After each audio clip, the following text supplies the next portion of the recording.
Welcome. I am glad that you are here with us tonight, either watching our live show or watching the replay. I'm Charmaine Tanner, and I want to welcome you to my weekly show that I do every Thursday on our Facebook page here.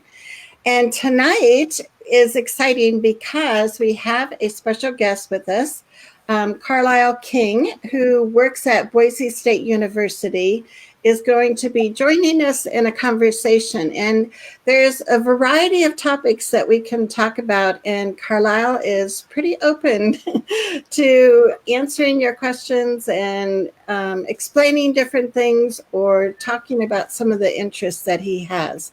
So Carlyle has been a disability activist for, I don't know, Carlyle, shall we say your whole life? or Arguably my whole life, but I was officially diagnosed with autism about 10 years ago, and so that's when it really picked up. And, you know, I have gotten to know Carlyle here in Boise, but what's so nice is that he also uses his expertise to help train police departments, not only in Idaho, but I know he's done work in Oregon also, and mainly with the focus of helping police officers know how to interact with autistic people. And then also he says there are some times where he will do some additional training with the police department about what to do when there's a missing autistic child, and helping them know, you know, what kinds of actions that they can take that will be helpful. Carlyle is also really great at helping educate others about the organization Autism Speaks. And that might be a topic of conversation that we get into. One of Carlyle's goals is to find a welcoming church where he feels that he belongs. So if that's something that you identify with, you might want to ask us a question about that topic. The other thing I know about Carlyle is I know he's had a passion for riding motorcycles, but I just learned tonight that because of some back injuries, he no longer is riding that big Harley, but instead has a Jeep that is pretty awesome. So I thought it would be kind of interesting for Carlyle to start us with, you know, because to me, when I think of motorcycles or Jeeps on, you know, four-wheel drive roads, it's like fearful. That is not something I would feel comfortable with. So I thought it would be, I'm trying to understand other people's point of view. So Carlyle, can you tell us from your viewpoint, what's it like when you were riding that motorcycle or now driving in your Jeep, and why do you love that so much? So for me, it's largely a sensory thing. And my Jeep is a ragtop, so I can actually remove all of the windows all around. And so right now you can't see it, but you know, it's got windshield and a canvas top over it, and that's it. And so even in a Jeep, my beard blows around and there's lots of wind inside. I actually like being cold. I drove it like that this morning. It was like 42 degrees. And I was dressed just like this, so short sleeve shirt.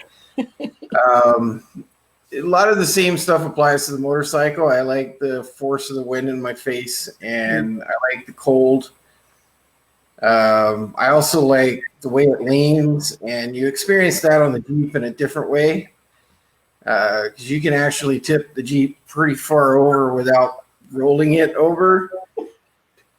But of course, that happens at much slower speeds and such than motorcycles, so it is different. But it's nice to just feel, you know, all the combination of positions and wind blowing and all the smells, everything else.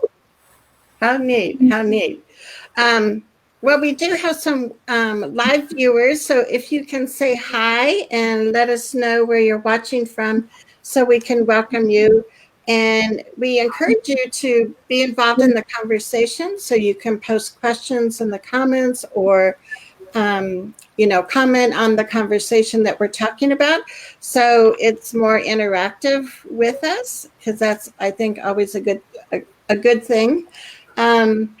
So when I talked to Carlyle and asked if he would be a guest with us, one of the things that we had kind of looked at too was in April, with April being a month that sometimes can be actually kind of more stress producing. I don't know if that's how you would describe it, Carlyle, but with the focus on autism, sometimes more the focus on autism awareness versus autism acceptance. And what I think is interesting, Carlyle, is like when I see some of your posts on Facebook and you talk about how this is not really a month that you look forward to. So I think your insights into that would be helpful for us too. So for autistic adults in general, it can get pretty uncomfortable because we get to see all of the stories about how it's all about kids and it's such a horrible thing. And we often feel that we are forgotten entirely, or if we're not forgotten, then people will talk about how we're not as autistic as their kid. Well, I'm 40 years older than your kid, so there's a bit of an experience and some learning in there. All of these factors play out to make it very stressful. Some of us get into quite a few arguments. Mine have been somewhat different this year because I'm actually having an ongoing conversation with Autism Speaks as they prepare to start doing fundraisers in our area. And it kind of feels like the same argument, but with a different face on it. So do you want to explain that a little bit more? Like what has changed within that? And so maybe what you can do for people that aren't familiar with some of the practices of Autism Speaks and why there's so many of us that would rather see people support local Autism Society affiliates. So do you want to maybe touch on what some of those differences are? Sure. So a little bit of history. Autism Speaks was started by Bob Wright and his wife. Bob Wright was at the time the chairman of NBC. And they have had, in her case, I guess, but an autistic grandson. And so that's the reason they started it. And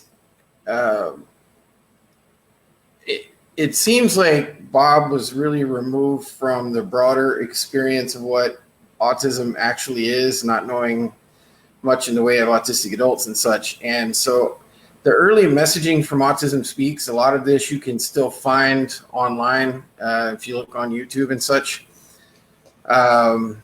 These videos, which I'm guessing were designed to be heart-wrenching and money-generating, they portray this horrible experience of autism. And the problem, well, some of the problems this causes are that people expect that autism looks a certain way as it is described in those videos. And so they'll look at someone like me and they'll say, well, you can't possibly be autistic, or you're not as autistic as someone who's really suffering.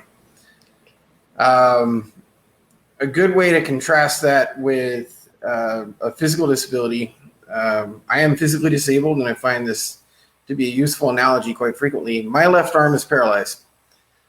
And when I tell people that, usually the first response is something like, well, at least you weren't left-handed, but I was. So you can't just look and see just how much of a loss that was. But I can walk, and I can do so many other things. And so people say, well, the person in the wheelchair is worse off. I don't even really like making that comparison because I still lost the function of my arm, and that is a tremendously life-changing thing. And if you doubt that, put one hand behind your back and wash your dishes. See how many of them you break, because it'll happen. And so back to being autistic, I do struggle with a lot of things because of being autistic. And those struggles don't just go away because I push through them or whatever, or because someone has a different idea of what autism is. So that was the initial damage of Autism Speaks. And I think to go along with that, we had this tremendous separation of parents versus autistic self-advocates, which I've had to overcome in the local community. I am the first autistic person to serve on the board of the local Autism Society. And during my first few years there, I spent a lot of time reminding the parent board members that their children were getting older and would eventually also be adults, so they should care what happens to adults. And I was finally able to get some conversation going on about the experiences of autistic adults. We still have a long way to go. It's still quite a bit of struggle for many of us to find a job here or to get other supports. Those of us who are in our 30s and later don't have the same access to mental health care and other supports as other people. I will admit that I am an exception to that because I'm a disabled veteran, so I do get mostly free mental health care, but it is a problem for autistic adults generally.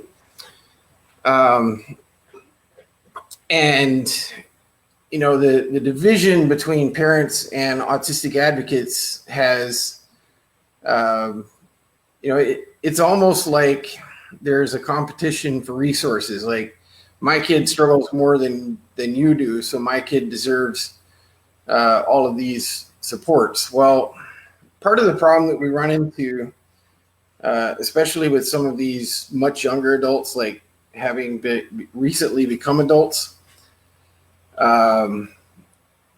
because they can't get help getting a job or some of the other supports that would actually help them, they end up taking up resources that could be used for autistic people that need them more, such as group homes in Idaho, which are quite crowded. So yeah, these are some of the problems that I feel like they started earlier on. Now, Bob Wright, he and his wife eventually got out of the picture. I think it was because she got cancer. Somebody that knows better might correct me on that, but I know that she died, and so he stepped aside. But they still use a lot of the same techniques for raising money. And they claim that they are changing, and they have on some occasions acknowledged that some of their earlier stuff maybe was kind of damaging, but they haven't been willing to apologize for it, which would go a long way. In fact, I would really appreciate it if they would more publicly acknowledge that they did some bad things earlier on. But the conversation that we're now having is basically them being unaware. So they've focused exclusively on kids for all of these years, and they're talking about doing stuff for adults. My interactions with them started when they had an informational meeting back in March here in Boise. And in that meeting, there was mention of how we're all in this together as parents. And they had to be corrected on that. And it had to be pointed out to them that there were a number of autistic adults in the room, some of whom had autistic children, some of whom do not. And, you know, I've been talking to them about this for a long time, you know, almost every other day since we had that meeting. And trying to explain to them the benefit of supporting local autistic leaders. So if you help those of us that are in our 20s and 30s to be able to get jobs, and this can certainly be done. I'm the founder of Boise Autistic Adults and Allies, in case anybody on here doesn't know. And we've had some success, and I credit my wife with a lot of this, but in coaching young autistic adults in putting together a resume, talking them through how the job interview goes. And I know at least one case where my wife has helped an autistic job seeker negotiate a higher wage than he would have gotten. Cool. So I don't think these things are all of that hard. And as we do this, those that come behind us will need less and less support, and they'll take up less and less resources, which can then be applied to others. But so far, this conversation isn't going very well. They don't seem aware of exactly what it means to connect with and support autistic adults.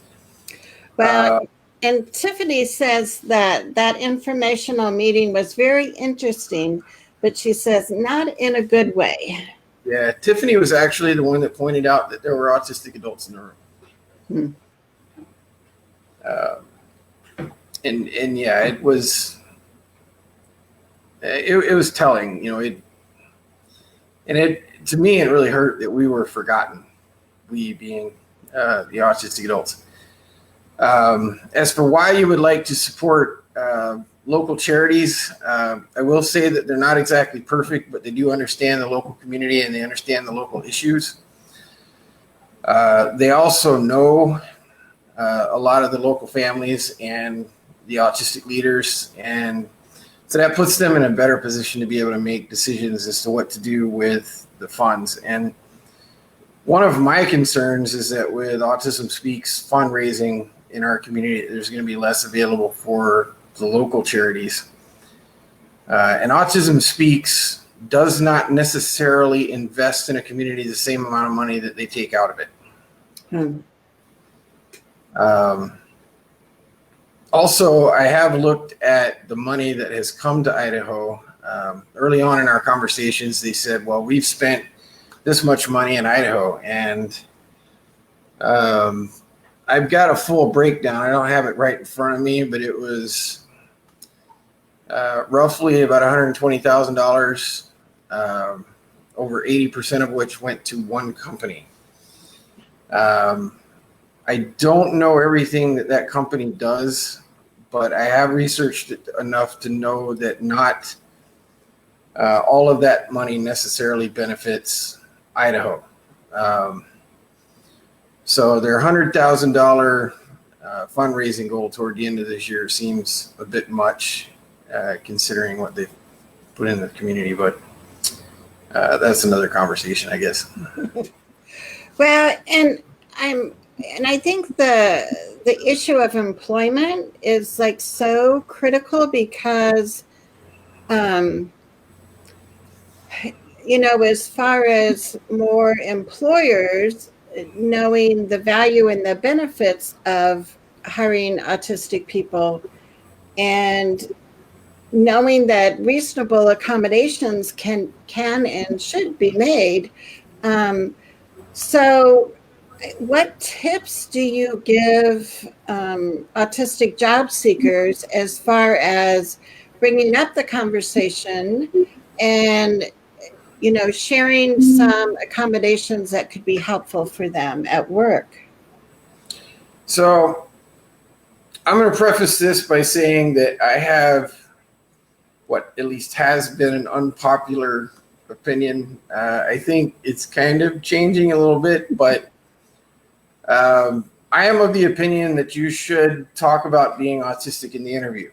And the reason I say that is because the interview is a social interaction. We tend to have a hard time with social interactions and people don't really know how to read us. So it kind of helps if we give them something to think about other than this is a rude or generally dislikable person. So I have developed the habit of telling people in the interview that I am autistic. This may have cost me some other jobs, but the way I look at it, it makes it easier to have the accommodation conversation. Sometimes you can even have it in the interview. And it also means that if you tell them that you're autistic and they hire you still, then you have an employer that you can work with. I don't want an employer where I have to pretend to be something I'm not. I have had other autistic adults, and I think their opinion deserves to be heard, tell me that disclosing in the interview puts them at high risk of not getting the job. And that they should have that option. I completely agree. You can decide whether you want to do that or not. I do think, though, that the more of us who disclose, the more aware that employers are going to be, because they'll hear about autism in an interview and they're like, oh yeah, we interviewed somebody else who was autistic, and maybe they didn't think much of it at the time. Maybe all of those employers that didn't hire me after I told them that I was autistic, and I can't say for sure it's because I did, but maybe they ran into another autistic person in an interview, or maybe they gave it some thought later, and maybe that changed their minds on some things. As far as the accommodations, it does kind of depend on what sort of job you want to do. You and I were talking before we got on this that I was a mechanic in the Navy, and I would actually enjoy that kind of work. The problem that we run into is that kind of an environment can be a bit noisy and chaotic. And I find that the older I get, the less tolerant I am of that. And I've got these sensory issues anyway. In my current job, where I work with computers and I'm very much behind the scenes, I mean, you have to badge in through a door just to get to me, and I don't have to talk to the people around me. I can literally go for weeks without saying a word to anyone at my job. It's lovely. I don't answer the phone. I very rarely use the phone at all. Most of my communication with everybody that I connect with is text. And especially for those of us who have phone anxiety, which is pretty common, or who have difficulty putting our words together, because it takes us a little bit longer to think about it and that sort of thing. I think those are great accommodations to ask for. You just have to keep in mind what the job is. Obviously, you couldn't really request text-only communication as an accommodation in sales, Right. Retail sales specifically. But, I would also look at the various sensory issues. This day, I don't see very many office buildings that have the annoying lights that I can hear. Right. So maybe that's less of a concern anymore, but consider the lighting, consider distractions. One thing that I asked for at my office is I like to have a wall to my back. I think that kind of goes along with my anxiety. I don't like people coming up from behind me. But that may be an individual thing. But generally things like that. Also, let people know that you might seem a little bit different in communicating. I think this is probably one of the most important ones, is let them know that your body language might be different. You might be a little different about communicating. Just be patient with that, and maybe not make quick assumptions about what a facial expression or body language necessarily means. Ask before you react to it. So that sort of thing. Yeah, that's great advice. And I too appreciate you talking about having that wall behind you, because as an advocate that pretty much works in K through 12, situations in schools, one of the common accommodations is preferential seating. And I always ask people like, well, what does that mean? Because I know there are students, usually I think we think of preferential seating like being close to the board or close to the teacher, but there are students that would rather sit at the back of the room. That would be their preference, so they don't have to worry about what's going on behind them. So I think being specific and really understanding why the person is asking for that accommodation, then that helps, gain that understanding, and it increases kind of that understanding. Mm-hmm. So one of the other things that I know that we were talking a little bit before the show about was people that prefer people first language and people that prefer identity first language.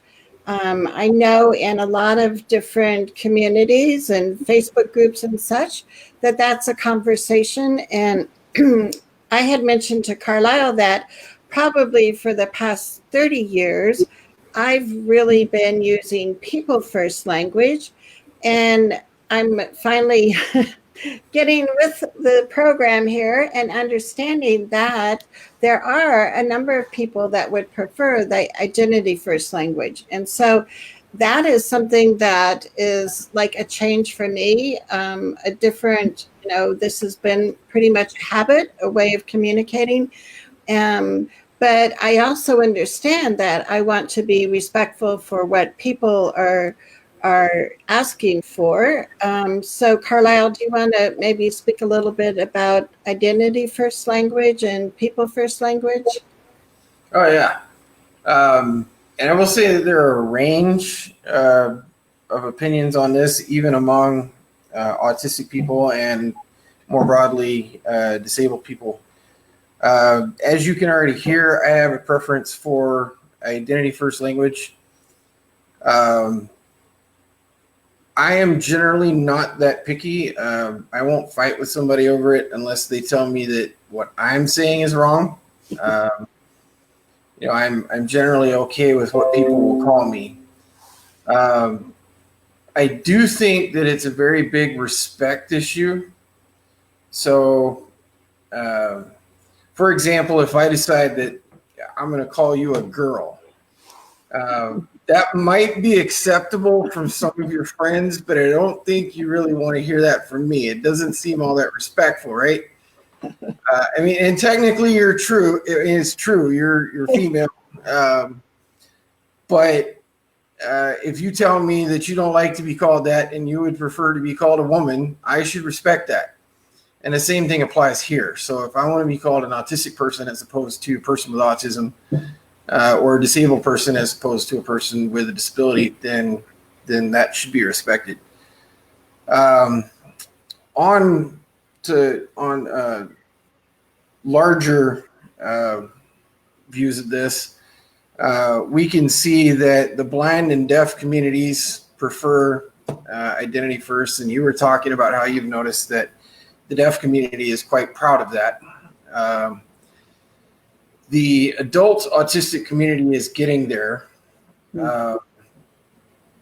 I don't hear much these days from autistic adults who would prefer to be called person with autism.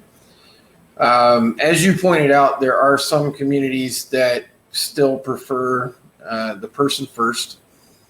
So this is not even something that is consistent across disability, and somebody could feel like, well, shoot, I can get into all kinds of trouble with this, and I probably just shouldn't say anything. The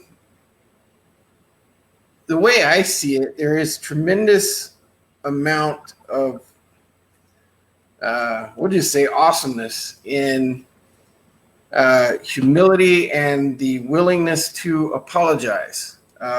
Because I really think this whole language thing is more of a relational issue. And I know for me personally, if I'm interacting with somebody, I just want to know that they respect me and they care about me as a person. And so if they call me a person with autism and I say, hey, I really like to be called an autistic person, and they are willing to say, I'm sorry, I didn't mean to offend you. That really says a lot about how they care about you as a person. because they care enough to say, okay, I didn't want to hurt your feelings. I think that's the thing that people really should keep in mind. Don't be afraid to interact with people, and just be willing to be humble about it and show caring for the person. Unless you don't care about the person, in which case, why are you talking to them? Well, and I think the other thing is too is, you know, where a parent's position is and the role that parents play. And I think it's different when our kids are very young, but you know, looking at how we can model advocacy so our children become, you know, effective self-advocates. But then also, you know, when a parent needs to take more of the position of helping maybe their autistic child amplify their voice versus being their voice. So I don't know if you can speak about that and the role that allies can play. So I have to admit that my perspective on this might be a little bit different than other people's, because I was not physically disabled as a child. My physical disability happened from an accident when I was 23. And I was not diagnosed as autistic when I was a child, although that would have helped tremendously. What I can speak to as a child, I was called retarded and all kind of other things you really don't want to hear said about your child. Often in front of my parents, and my parents even would tell the story about me being born. I was born with the umbilical cord wrapped around my neck and I wasn't breathing and all that stuff. And the doctor said that if I survived, I would be retarded. And so my parents would tell the story, and that just added to the problem. So I think the first thing is that parents need to be extremely careful about how other people are allowed to talk about their child and how they tell their child's story. One thing that I really appreciate, especially as autistic adults have stood up and been telling their stories in this community, is that parents have respected their own children's privacy much more. You know, to the point to where we have parents locally that get angry because other people are posting their kids' meltdowns online and such. And, you know, they claim it's about educating people. But you got to think about the damage this does to your kid. Once you put it out online, I mean, you hear this said about pornography a lot. Once you put naked pictures of yourself out there, they never come back. And in this case, you're making that choice for your kid. Right.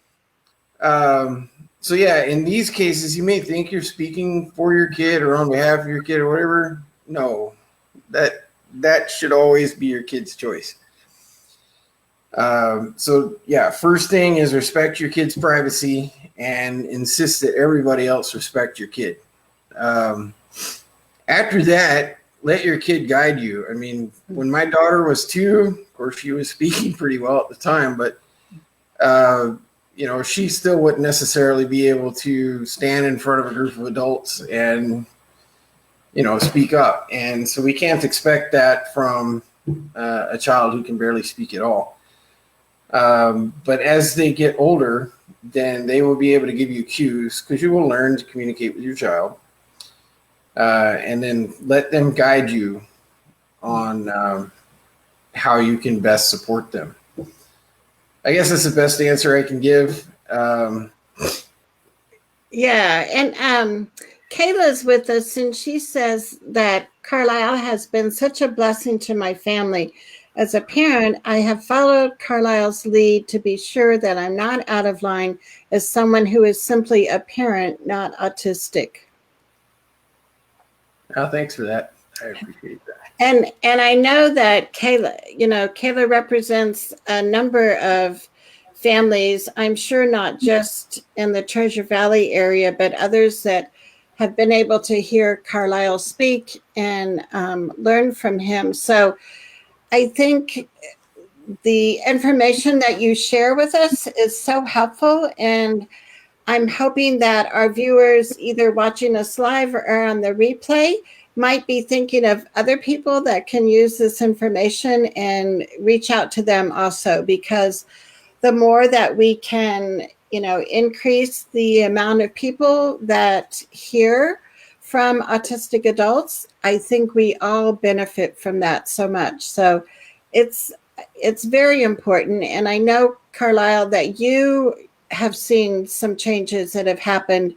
And I wonder, because we do have quite a few parents that are viewers, if, would you have some tips for, when you were in school, what would be some changes that you would have liked to have seen? Because chances are those are changes that we still need to make in our education system. Um, I have actually said many times that I would have been better off if my teachers would have helped me with social skills and left me alone with the academics. Hmm. Because I could just read the book. I really never paid attention much in class. Um,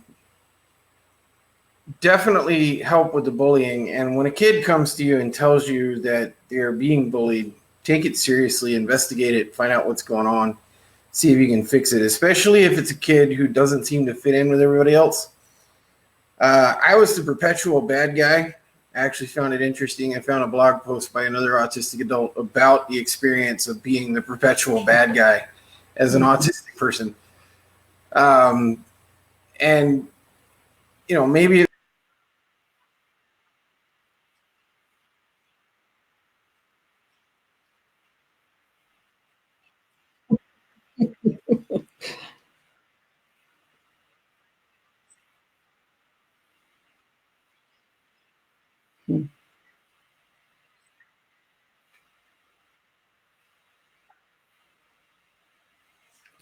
Oops, we lost Carlyle there.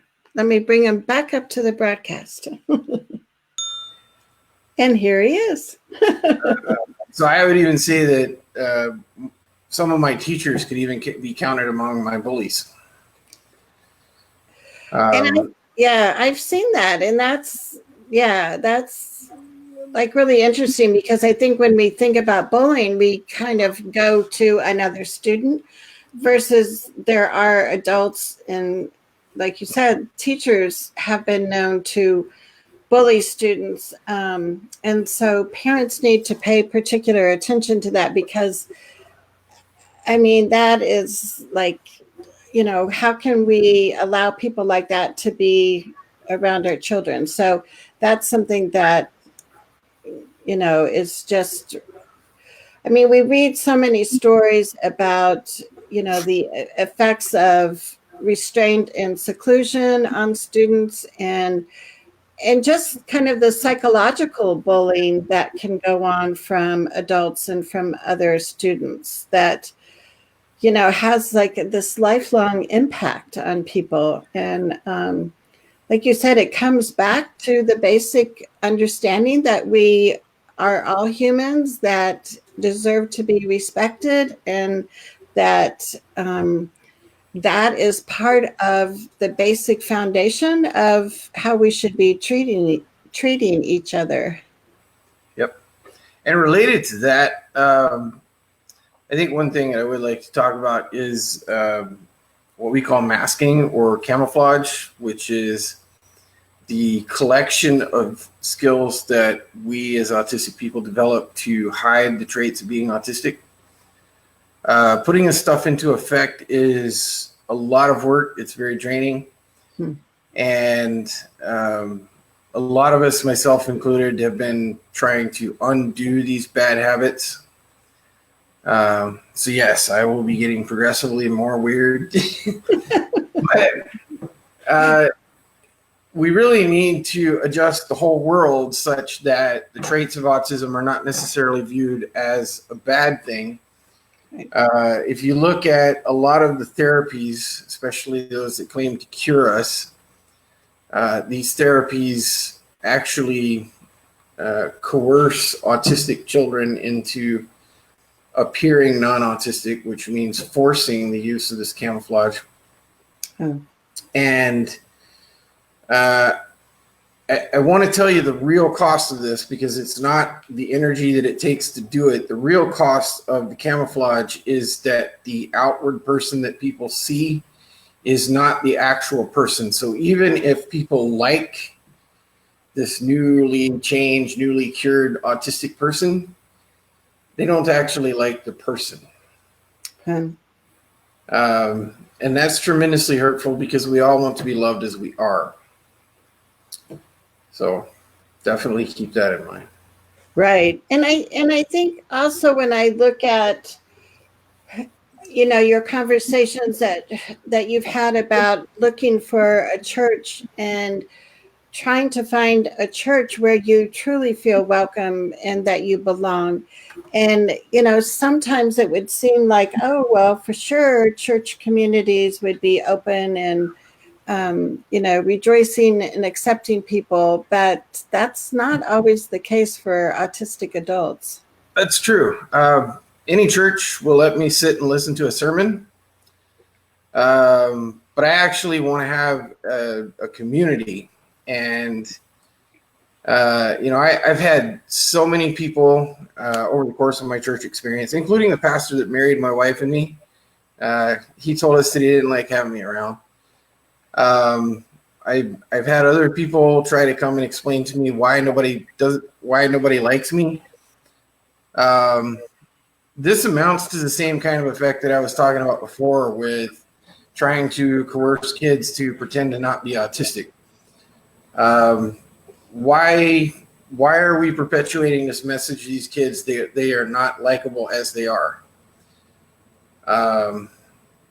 Why can't we teach society at large to get to know people that are different and appreciate the differences? Yeah, I'm weird. I actually like being weird. And I would like to be able to just have fun with it. I don't understand why that can't be the way things are. Right. And Jen has joined us, and she was commenting when we were talking about the bully situation, and she said that therapists can be bullies too. Oh, absolutely. In fact, I have known one that I've had tremendous problems with that fits into multiple boxes, ordained minister, therapist, the list goes on. So yeah, I mean, anybody in any sort of authority position can totally be a bully. Right, right. And Tiffany was saying, I remember when my boys were little, I was told by professionals that the goal for them was to be indistinguishable from their peers. Ugh. Yeah, that's pretty much the mission of ABA, Applied Behavior Analysis. And basically that's the exact same thing that I'm talking about with the camouflaging. Is you are coercing these kids to be just like all of those around them. And why would you even want that? Right. Why do we all have to be the same? Well, and I know, and I've heard teachers say that, where, I remember distinctly a little boy, and the teacher was saying, the special ed teacher was saying, once he can look and act like other first graders, he can be in a first grade classroom, but not until then. And it was like, what? I mean, it's like, wow. So yeah, I can see why, there's both kind of implicit and really obvious kind of pressure for autistic people to develop those masking skills because of their experiences that they've had themselves. And what really stinks is that sort of attitude also further impairs the social development of someone who, by definition, is impaired in their social development. I'm not really sure that I would actually label it so, but if you want us to develop somewhat like other people, we have to be around other people. And that's one of the biggest reasons why I've pushed quite a bit for more and more social opportunities for autistic adults, and not just with other autistic adults. Speaking of anybody who's on here or listening to the replay that hasn't heard about Boise Autistic Adults and Allies, I would invite you to join that, especially if you are a younger adult. I find it pretty easy because I've been able to connect with a lot of parents to bring in non-autistic older adults. Somebody's going to slap me for that, but I'm in my 40s, and that's pretty much where I'm going to find those who have autistic kids. And so if I create some sort of a social event, those are the non-autistic people that are going to show up to be friends with the other autistic adults. And the thing is, a lot of us are in our 20s and early 30s and would like to hang out with other people that are in the same general stage of life, maybe not necessarily have kids or have younger kids. So if you know people that would fit into that category and would like to come and connect with us and appreciate the weirdness, it's really beneficial to our overall well-being, and it gives us more social experience. So there's my plug for that. Yes. And there is I believe it's a closed Facebook group for Boise Autistic Adults and Allies. So that might also be a place, if you are a kindred spirit, for you to come and join the conversations that are there. Yeah, I am the founder of that group. And we've somehow made it to about 500 members without even advertising, which I think I might need to change at some point. I was a little cautious at first. I didn't want to be overwhelmed with negative attitudes about autism, but I think we reached a good place with that. So good. Yeah, so that's really, I think that's a necessary thing for communities. And Amanda is with us, and Amanda Murphy says, "Thank you, Carlyle. Your advocacy has helped our family more than you'll ever know. I wish every family was as lucky as we've been to hear this advice." Thanks for that. So see, you have a fan club out there. You probably knew that, though. My wife told me that. I'll admit, I still struggle with the depression, and I get feeling down on myself. So this kind of stuff helps. Yeah, so I know it's kind of like nice affirmations that you can return to and remember the impact that you're having on so many families, and learning from things that you would have liked to have seen change when you're younger. And so families can start, pursuing that and changing that now. And then also just having that dialogue in that community with other autistic adults. So, you form kind of that, that friendship, and then it can develop in other areas too, besides having autism as your one common aspect of your life, Mm-hmm. So, yes. And Jen says, "I feel like there is a gap of help for teen," and she puts in quotes, "low functioning autistics, nonverbal specifically. What do you think?" I would sort of agree. And the reason I say sort of is because I think a lot of the problem is a lack of understanding.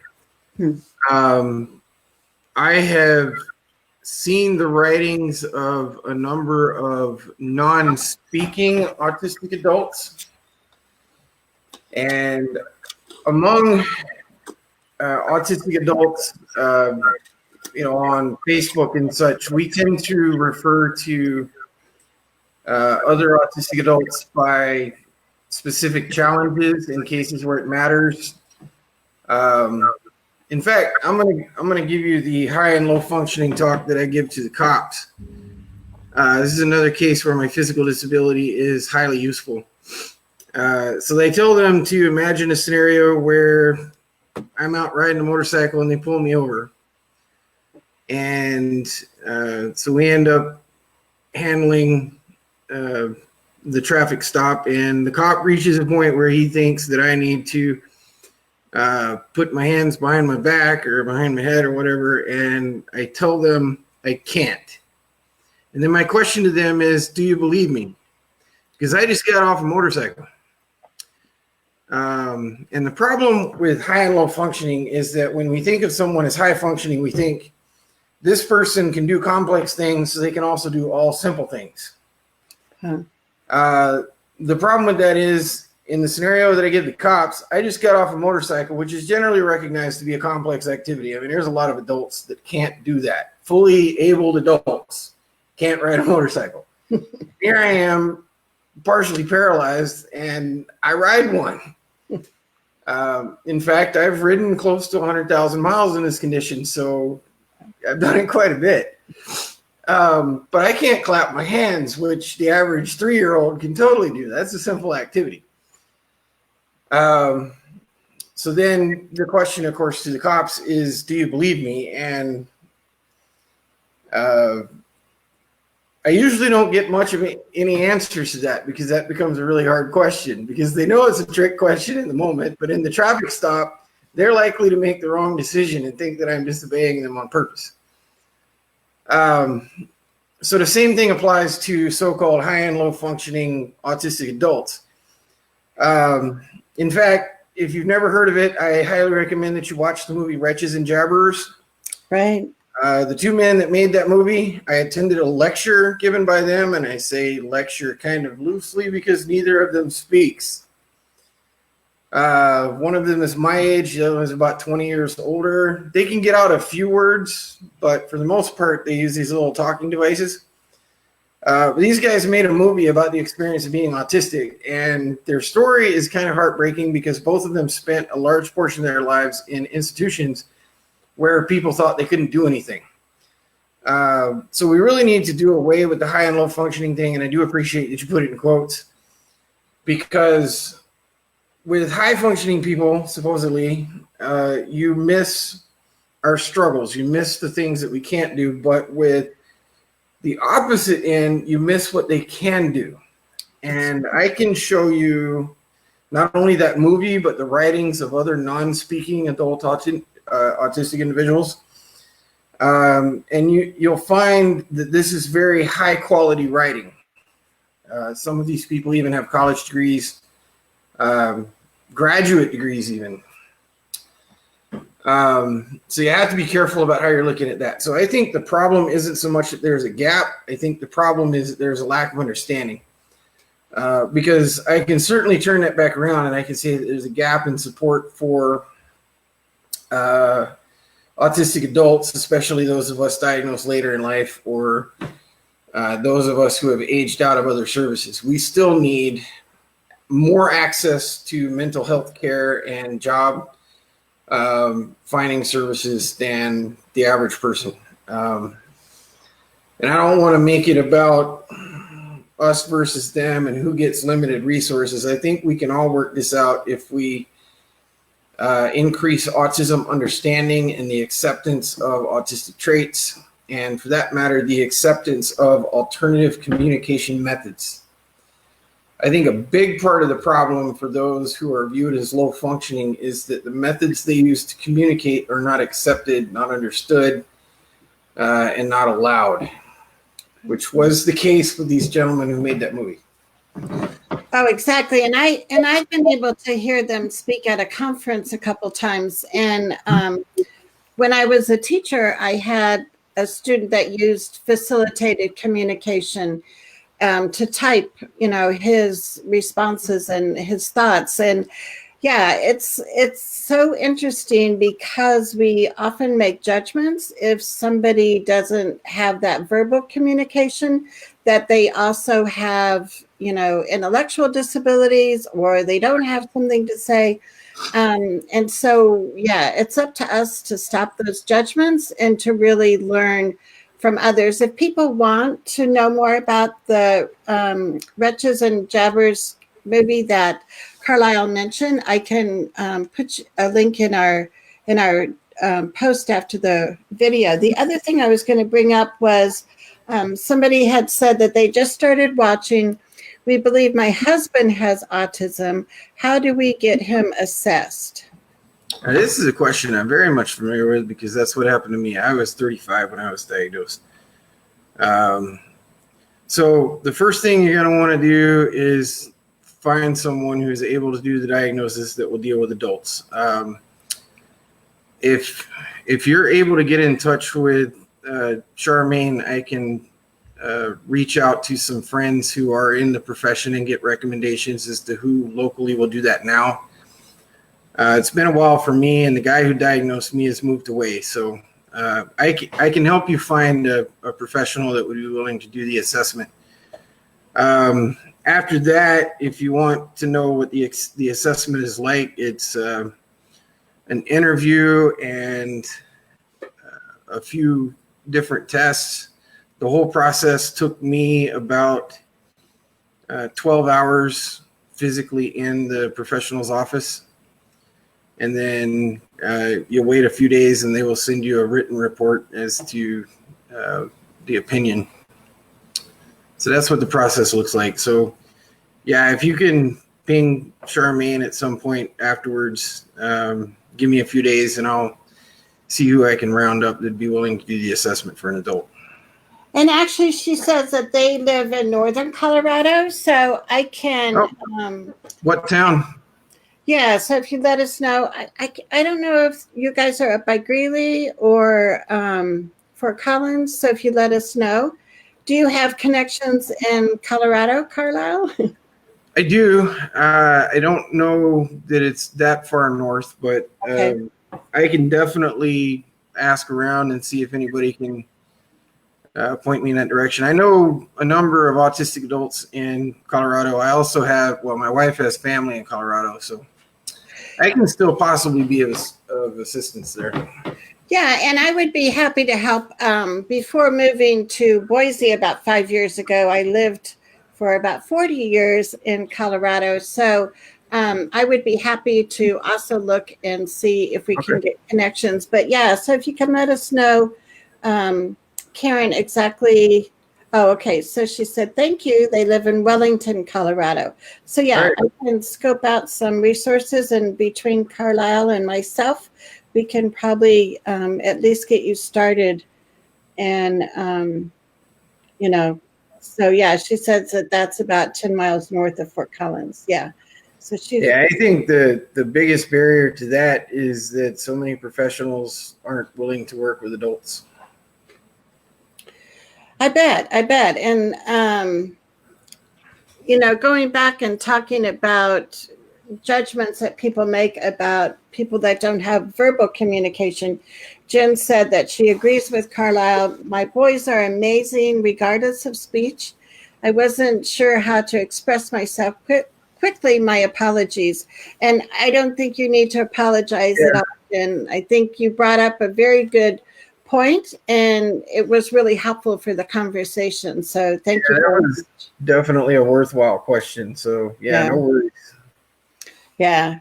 And Tiffany knows her boys, and she says, your boys are amazing. Well, that's all I need to know then. I know Tiffany well. I know. So Tiffany's our gold standard. If she likes it, we know it's going to be okay, right? And I know Tiffany has been interested in, I was talking to Carlyle, we are trying to bring post-secondary opportunities for autistic students, but also other students with intellectual disabilities or developmental disabilities, bring them the opportunity to go to college, either community college or university in Idaho. And if that is something that listeners are interested in, please let us know. I know Karen in Colorado, they have 3 different universities or colleges now that are part of that Think College program. One at University of Northern Colorado in Greeley. There's one in Denver, and then the University of Colorado at Colorado Springs. Unfortunately, in Idaho, the opportunities are pretty much next to nothing. And so we are trying to create change for that. So if there are people that are interested in that, I'm on a statewide task force, and I would love for others to join with us. We are looking at, doing some policy changes and possibly pursuing legislation to provide funding for adults to attend college and have that opportunity like so many other people, if that's their choice. So that's something else. There's like so many other like social justice projects that there's more projects and things that we want to change than sometimes we have volunteers to help. So if that's a passion that you have, please let me know and we can be in touch. I wonder how much interest there would be in hearing from like maybe a small panel of autistic people who have finished college. Me being one of them, but it's been a while. And I can find some current students even, because I regularly have picnics at BSU and I like to bring together some students. And speaking of which, I have been somewhat fortunate. I've been able to connect with a sorority there, and some of those ladies have actually come to our picnics, and so that provides an additional social opportunity to interact with some non-autistic people. So that's been kind of fun too. Oh, I bet. And now that the weather's nice, I want to come to one of those picnics. I got to make that on my Friday schedule. Well, I usually bounce them around to different days of the week. Oh, do you? Okay. I guess I've seen mostly Friday, but okay, I'll keep my eye out. Karen from Colorado said that it's hard to find someone to work with adults, that she was at the Rights Law Conference today and no one was sure. And yeah, that's funny because I also had a friend that was in Loveland today, Karen, at that Rights Law workshop. But yeah, for sure, we want to be able to give you some resources there because I don't know if you want to speak, Carlyle, to what a difference that made when you got a diagnosis and how that was helpful for you. I think a lot of the problem is that it's generally considered to be a childhood issue. And a lot of the criteria is based around children. And autistic adults and autistic children, although we have the same general problems, there's going to be a tremendous amount of differences between a child and an adult. And so a lot of them just don't want to work with adults because of that, and because you're not likely to keep coming back for any sort of support services because it's expensive and your insurance probably doesn't cover it. So those are the issues that kind of play into it. It's kind of sad when money runs the show. Yeah, for sure. And Karen was also saying that she has a son with Down syndrome and autism, a second child with autism and ADHD, and we have my adult brother with autism. 4 people if my husband is diagnosed with autism in our home. Sounds like a family I want to be a part of. You'll have to make a visit over there to Colorado. Yeah, I'm sure my wife will want to talk me into going back. And that's another thing. I don't know if you know about, Karen, but I can give you the link. It's a national organization, but it started in Denver for people that were diagnosed both with Down syndrome and autism. So if you don't know of that Down syndrome autism connection group, I can also give you information about that. Because I think the more resources that we have and the more education we can bring to others, it's going to make us a richer community, right? And Kayla has a question. She said, would the autistic adult with a college degree need to be fully diagnosed? I know of a few adults that are pretty certain they are autistic, but do not have the funding or providers to be official. You mean for like the panel that I was talking about?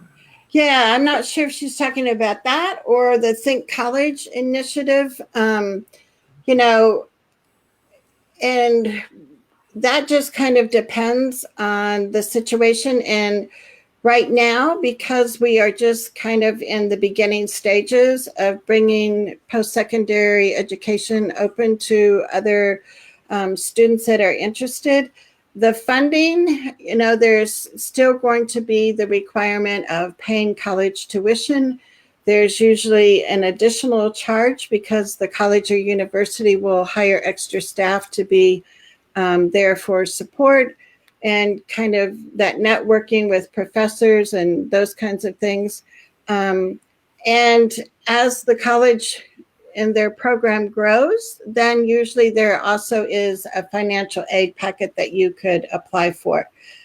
So if that's what she was talking about, but I think for the panel that Carlyle was talking about, I don't see a reason why there has to be an official diagnosis before you could be part of that panel. Yeah.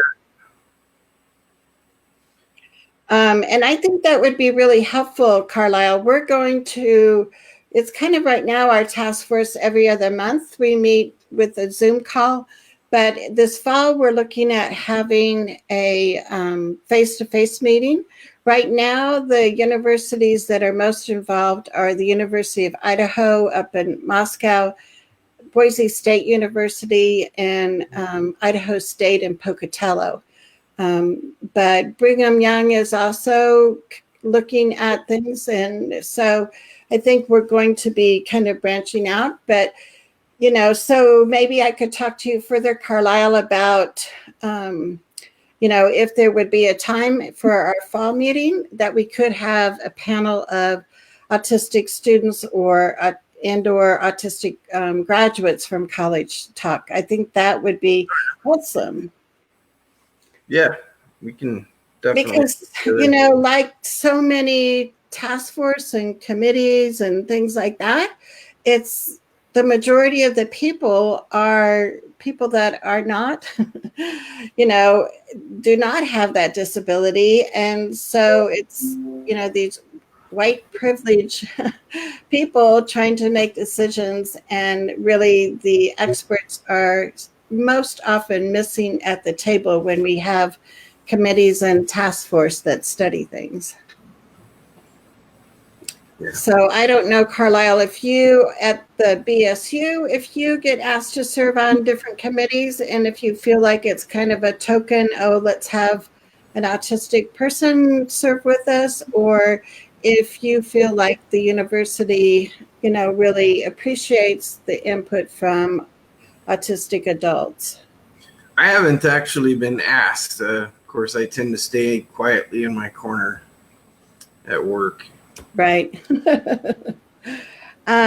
So we are a little bit past the top of the hour, but I love the conversation that we're having, and I appreciate all the viewers.